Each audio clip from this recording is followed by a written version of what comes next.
गुवाहाटी से प्रधानमंत्री मोदी ने असम को 5,000 करोड़ से ज्यादा की बड़ी सौगात दी है। पीएम ने गुवाहाटी में ब्रह्मपुत्र नदी पर 3,000 करोड़ की लागत से बना भास्कर वर्मा सेतु का उद्घाटन किया। ये पुल उत्तर और दक्षिण गुवाहाटी को जोड़ेगा। पुल के साथ ही पीएम ने राज्य के विकास से जुड़ी कई विकास योजनाओं को भी उद्घाटन और शिलान्यास किया। नॉर्थ ईस्ट की पहले इमरजेंसी लैंडिंग फैसिलिटी का उद्घाटन भी किया गया। डिब्रूगढ़ के पास मोरान बाईपास पर बनी इमरजेंसी लैंडिंग फैसिलिटी ELF पर पीएम का विमान उतरा।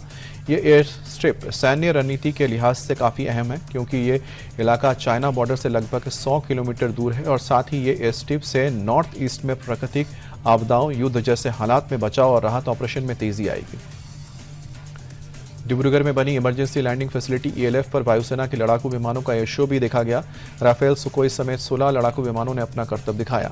विमानों ने हाईवे से ही लैंडिंग और टेक ऑफ किया। ट्रांसपोर्ट एयरक्राफ्ट और हेलीकॉप्टर का एयर डिस्प्ले भी हुआ। पीएम मोदी ने सीएम हेमंता और वायुसेना प्रमुख के साथ यह एयर शो देखा। पुलवामा आतंकी हमले की आज 7वीं वर्षीय लेथपुरा में श्रद्धांजलि समारोह का आयोजन किया गया। CRPF के जवानों ने हमले में शहीद हुए सैनिकों को श्रद्धांजलि दी। प्रधानमंत्री मोदी ने भी शहीदों के बलिदान को याद करते हुए उन्हें श्रद्धांजलि दी। पीएम ने ट्वीट करके कहा कि देश के प्रति उनका समर्पण हमेशा याद रखा जाएगा। शहीद सैनिकों का अदम्य साहस, राष्ट्रभक्ति और समर्पण हर भारतीय के लिए प्रेरणा का स्रोत। शंकराचार्य एवं मुक्तेश्वरानंद को लेकर योगी आदित्यनाथ ने बड़ा बयान दिया है। उन्होंने साफ कहा है कि हर व्यक्ति शंकराचार्य नहीं लिख सकता, कोई भी कानून से बड़ा नहीं है। योगी ने सपा को भी आईना दिखाया और कहा कि अगर वो शंकराचार्य हैं तो फिर सपा सरकार पर उन पर वाराणसी में लाठीचार्ज क्यों हुआ था, क्यों उन पर FIR दर्ज हुई थी। सीएम योगी के बयान पर अखिलेश ने भी पलटवार किया है। अखिलेश ने कहा कि योगी से बताएं कि उन्हें योगी का सर्टिफिकेट किसने दिया है। वस्त्र पहनने और कान छिदवाने से आप योगी नहीं हो सकते हैं। सीएम योगी के बयान के बाद अब शंकराचार्य अभिमुक्तेश्वरानंद ने योगी पर पलटवार किया है। उन्होंने कहा है कि राजनीतिक व्यक्ति तय नहीं करेगा कि कौन शंकराचार्य है और कौन नहीं। सीएम ने विधानसभा में आपत्तिजनक बातें कही।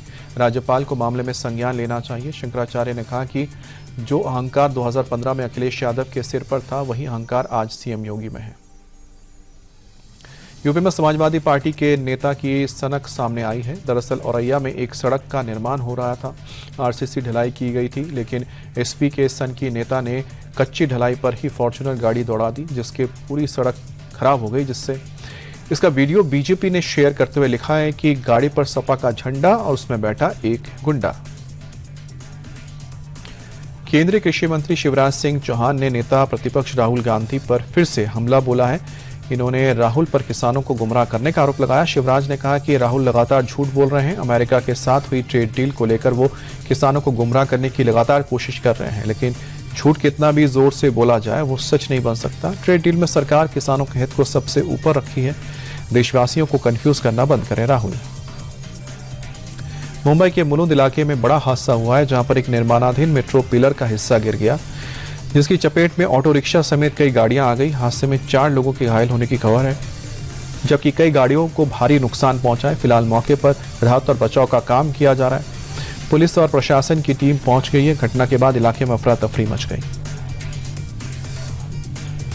पटना में वैलेंटाइंस डे के खिलाफ हिंदू संगठन ने प्रदर्शन किया। बुद्ध स्मृति पार्क के बाहर हिंदू शिव भवानी सेना के कार्यकर्ताओं ने हाथ में हनुमान चालीसा लेकर प्रोटेस्ट किया और सड़क से गुजर रहे कपल्स को चालीसा भेंट की। संगठन का कहना है कि वो भारत में पश्चिमी देशों की संस्कृति हावी नहीं होने देंगे, इसलिए वो युवाओं को जागरूक कर रहे हैं।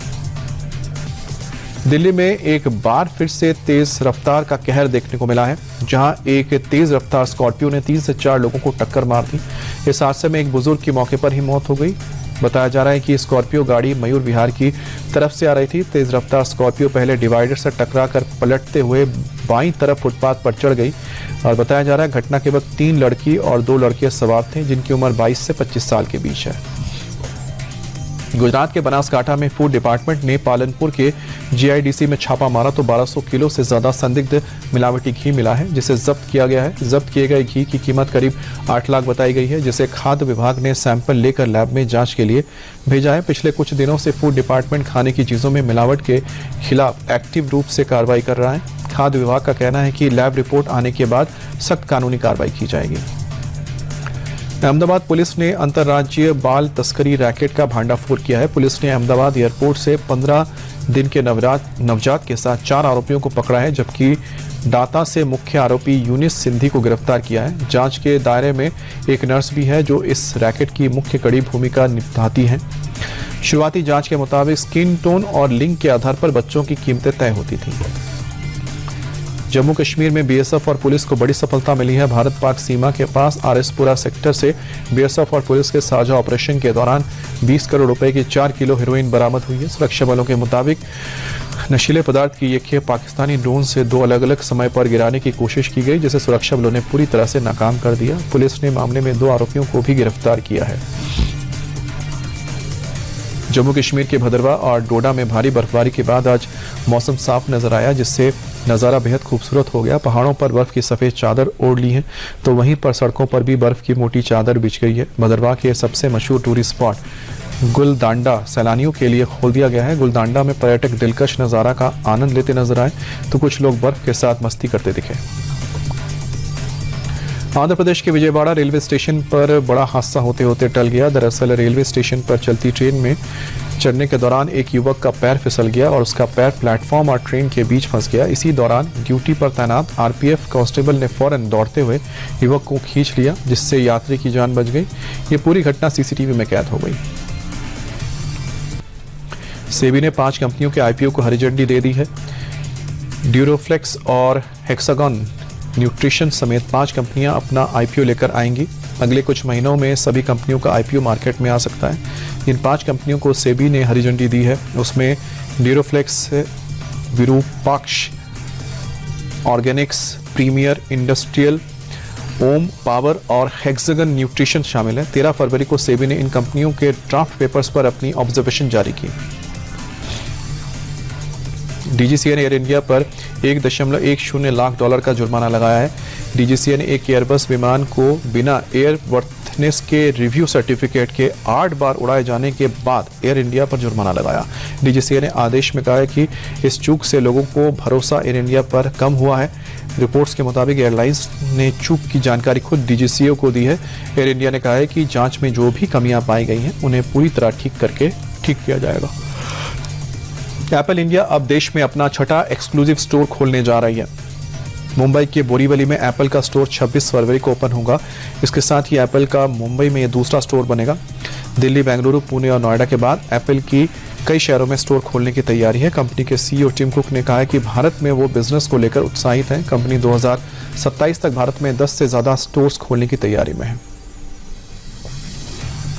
भारत के पासपोर्ट की ग्लोबल रैंकिंग में 5 स्थान का फायदा हुआ है। दुनिया के सबसे मजबूत पासपोर्ट की रैंकिंग में भारत का 75वां स्थान हुआ है। साल की शुरुआत में भारत 80वें नंबर पर था।